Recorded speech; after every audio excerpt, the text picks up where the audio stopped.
मेरे भाई और बहनों, मेरा नाम रितिका मंगलानी है। मैं आगरा से हूँ। हालेलुया। सिंधी परिवार से हूँ मैं और हिंदुओं से हूँ। हालेलुया। कोई क्रिश्चियन आकर गवाही देता तो आप कहते हैं ये अपने प्रभु की या अपने भगवान की तारीफ कर रही है या उसकी गवाही दे रही है। पर मैं एक हिंदू परिवार से हूँ मेरे भाइयों बहनों। हालेलुया। हालेलुया। मेरा नाम रितिका मंगलानी। हालेलुया। सरनेम से तो जान जाओगे। मेरे भाई और बहनों, मेरे जो मम्मी पापा हैं वो मूर्ति पूजक, मेरे ससुराल वाले वो भी मूर्ति पूजक हैं।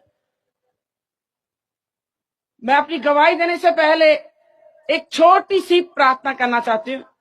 हम सब अपने सरों को झुकाएंगे उस सर्वशक्तिमान के आगे जिसने सारे जग को बनाया है। जग का तारणहार पालनहार परमेश्वर प्रभु यीशु मसीह, उसके सामने हम झुक जाएंगे। धन्यवाद दयालु अनुग्रहकारी स्वर्ग में विराजमान परमेश्वर पिता, हम आपके चरणों तले आते। अब्बा परमेश्वर प्रभु जी, एक एक को आपके लहू में ढापते खुदावन पिता, इस ग्राउंड को आपके लहू में ढापते परमेश्वर प्रभु जी।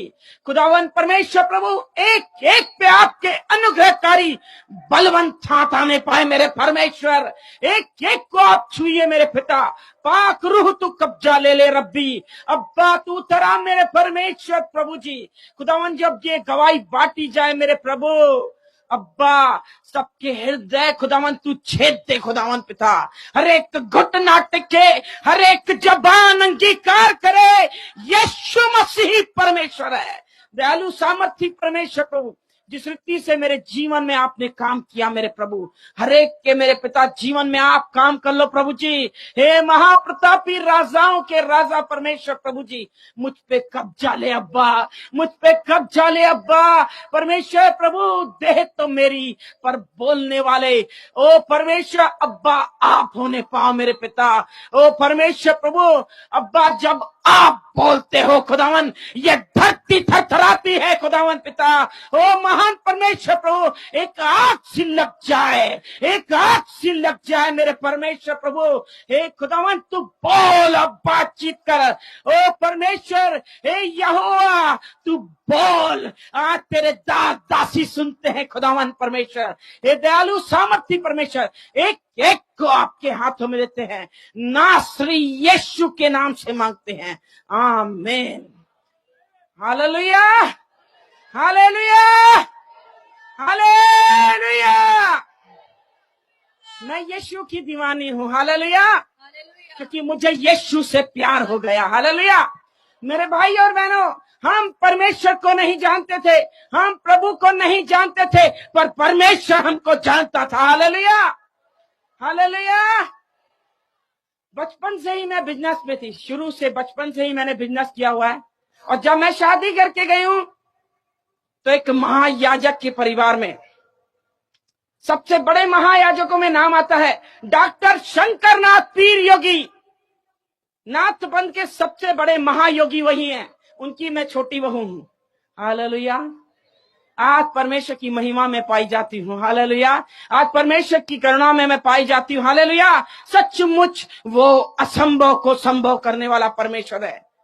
हम ईसाइयों से नफरत करते थे, हम ईसाइयों से नफरत करते थे मेरे भाई और बहनों। हम मसीह से नफरत करते थे, पर मसीह हमसे प्यार करता था। हालेलुया। हालेलुया। क्योंकि उसकी दृष्टि हम पे आ गई। हालेलुया। तभी मैं यहाँ पर मौजूद हूँ। मैं अपने बेटे के कारण मसीह में आई। हालेलुया। क्या आप गवाही सुनना चाहते हैं? समय बहुत कम है, पर परमेश्वर जो आपसे बोलना चाहते हैं वो बात आप तक पहुंचनी चाहिए। हालेलुया। मेरे भाई और बहनों, मैं बहुत छोटी थी, मैं बहुत छोटी थी, ज्यादा उम्र नहीं थी, मेरी 5 या 7 साल की उम्र थी। और मेरे मम्मी पापा मंदिर में लेके जाते, दादी मेरी और मेरे पापा हमेशा मंदिर में मुझे लेके जाते थे। एक दिन मैंने अपने पापा से पूछा, पापा ये स्वर्ग किसने बनाया, ये आसमान किसने बनाया, ये धरती किसने बनाई है पापा? पापा ने कहा सब इन्हीं ने बनाया है, जहां मंदिर में बैठे थे इन मूर्तियों ने बनाया है। मैं बड़े हैरानी से देख रही हूँ पापा को, और पापा से मैंने कहा पापा आप एक बात बताइए कि हम किसी के भी घर में जाते हैं तो वो कहते हैं आइए बैठिए बात करते हैं, और हम हमेशा इनके लिए सब कुछ लेके जाते हैं, पर वो हमसे बात नहीं करते हैं। पप्पा, हमारा बनाने वाला कौन है, सच बताइए।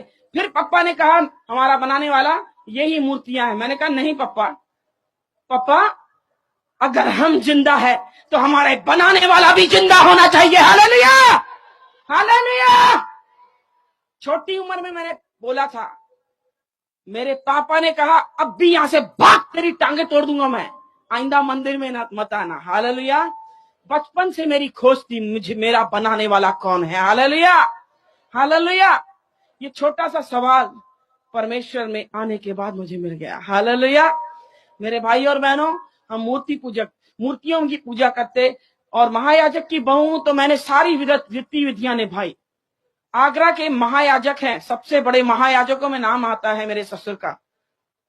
पैसों की बहुत ज्यादा गर्मी हमें चढ़ी गई थी, क्योंकि अनाप शनाप पैसे हमारे पास, आगरा की आधी मार्केट के मालिक, अनाप शनाप पैसा हमारे पास, पर हमारे जीवन में शांति नहीं थी, क्योंकि हमारे जीवन में यीशु नहीं था। हालेलुया। आज हम धनवान हैं क्योंकि हमारे जीवन में यीशु है। Hallelujah, hallelujah. बिजनेस में हम खोए हुए थे।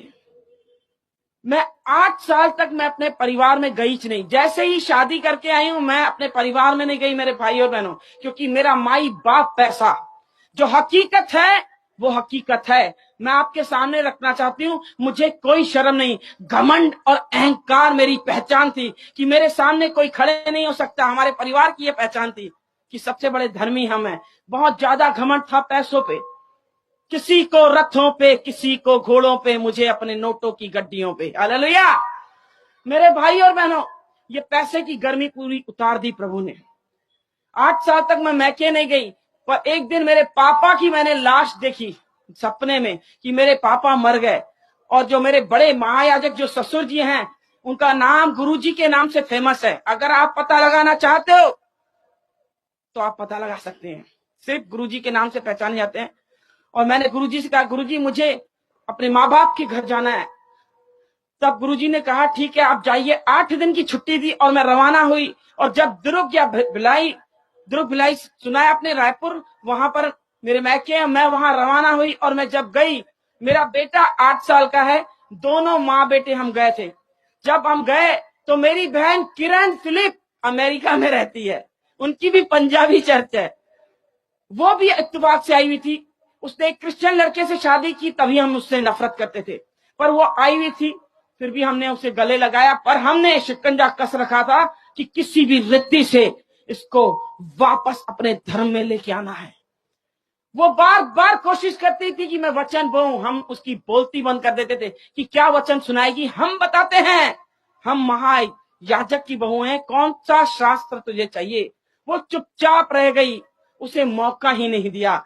परमेश्वर ने उसे मौका दिया, किरण ने मौके में चौका मार दिया। Hallelujah, hallelujah. मेरे भाई और बहनों, मैं मार्केट जा रही हूं, संसार की थी, संसार की बातें करती हूं, और मार्केट जा रही हूं और मैंने अपने बेटा किरण को दे दिया। मैंने, किरण तू मासी संभाल, और मेरे बेटे को उसने संभाला। बहुत ही ध्यान से सुनना, एक वचन काफी है जीवन को पलटने के लिए। हालेलुया। एक वचन ने मेरे जीवन को पलट के रख दिया। हालेलुया। मेरे भाई और बहनों, जैसे ही मैं मार्केट गई, परमेश्वर ने पीछे से काम चालू कर दिया। मेरे बेटे को मेरी बहन चर्च लेके चली गई, क्योंकि उसने सुना परमेश्वर के दास राजेश जैन मेनोनाइट चर्च में आए हुए हैं। और वो दुर्ग मेनोनाइट चर्च में जब मेरे बेटे को लेके गई, परमेश्वर के दास अपने कलाम के द्वारा, परमेश्वर के कलाम के द्वारा जब सुना ही रहे थे, और बीच में रुक गए और मेरे बेटे के नाम पे कहने लगे कि सिस्टर आप खड़े हो जाइए, क्या ये बेटा आपका है? बोली नहीं, मेरी बहन का बेटा है। और वो बोलने लगे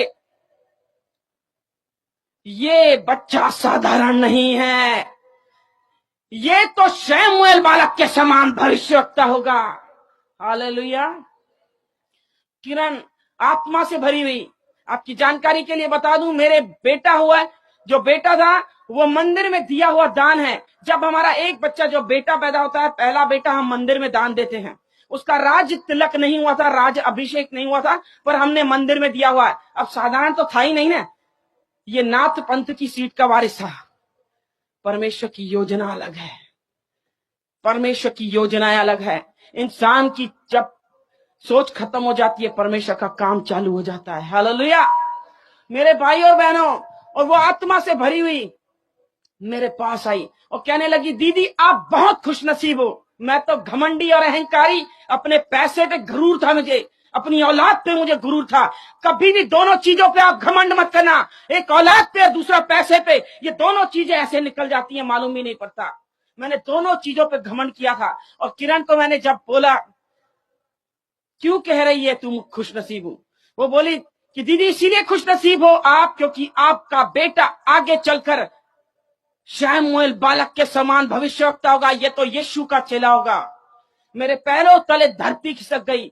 मैंने कहा, मेरे बेटे को कहां लेके गई थी बता तू, क्योंकि मैं थरथरा गई थी कि अब गुरुजी मेरी हालत खराब कर देंगे, क्योंकि मैं गुरुजी की चहेती बहू हूं।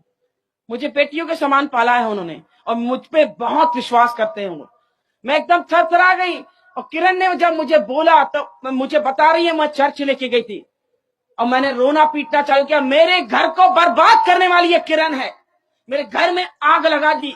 अच्छा खासा हम खा रहे पी रहे उड़ा रहे हैं सब पैसे, और मेरे घर में अचानक से आग इसने दे दी, क्योंकि मेरे बेटे को ये लेके गई। अब मेरे ससुर को मालूम पड़ा, पहले तो मेरे बेटे को गौमूत्र से नहलाएंगे, इसके बाद मुझे भी। फिर कहेंगे अपनी ये बहन इसकी क्रिश्चियन है तो ये भी क्रिश्चियन बनने चली है। रोज रोज के ताने मारेंगे, मैं तो जी नहीं पाऊंगी। मैंने रोना चालू किया। मेरे घर वालों ने समझाया, ये बात यही दफन कर, किसी को कुछ मत बता, चुपचाप चले जा ससुराल, किसी को कुछ मत बताना। अब मैके की बात है, दबानी तो पड़ेगी। मैंने दबाई, पर सच्चाई छुप नहीं सकती। हालेलुया। सच तो सामने आना ही है। हालेलुया। मेरे शोरूम है आगरा में, 2 बड़े शोरूम है, और मैं वही झूठ पे झूठ, झूठ पे झूठ, झूठ पे झूठ बोलते थे, क्योंकि बिजनेस में कोरा झूठ चलता है, कोरा झूठ। मेरे भी पाप का घड़ा भर गया। और मेरे बेटे की अचानक से तबीयत खराब हुई, और मेरे बेटे की जब तबीयत खराब हुई, उसको हॉस्पिटल में एडमिट किया गया। जब चेकअप हुआ तो सिक्लिन पाई गई। सिक्लिन पाई गई। जब एडमिट ही था, उसको खून चढ़ाया गया, खून पानी हो गया 15 दिन के अंदर। समझ में नहीं आ रहा है ये क्या हो रहा है। कोई कुछ कह रहा है टोना हो गया, टोटका हो गया, जादू हो गया, किसकी नजर लग गई, किसकी बददुआई लग गई, समझ नहीं आ रहा। मुझे इकलौता बेटा है, आगे पीछे कोई नहीं। मेरे प्रॉपर्टी का वारिस, हर चीज का वारिस यही है। मेरे मन में एकदम द्विधा। जब उसको एडमिट किया गया, वो झटके देना चालू किया। झटका मतलब मिर्गी, मिर्गी के झटके आने। एक मुसीबत टल नहीं रही है, दूसरी मुसीबत सामने। जैसे ही मिर्गी के झटके, वो पलंग से जैसे गिरा, हमने हाथ पकड़े, पैर पकड़े उसके, मेरा बेटा कोमा के अंदर चला गया। जब कोमा में गया, मन बेईमान हो गया, कहीं मेरा बेटा मर न जाए, कहीं मेरा बेटा मर न जाए। जैसे ही दुकान के शटर नीचे हुए, फिर खुले ही नहीं। हम दोनों पति पत्नी हर मंदिर में, हर मस्जिद में, हर गुरुद्वारे में झोली फैला के भीख मांगते थे। कोई भी भगवान हो, हमारे लिए आ जाए, हमारा बच्चा ठीक हो जाए, हम उनको ही मानेंगे। मेरे लिए कोई नहीं आया।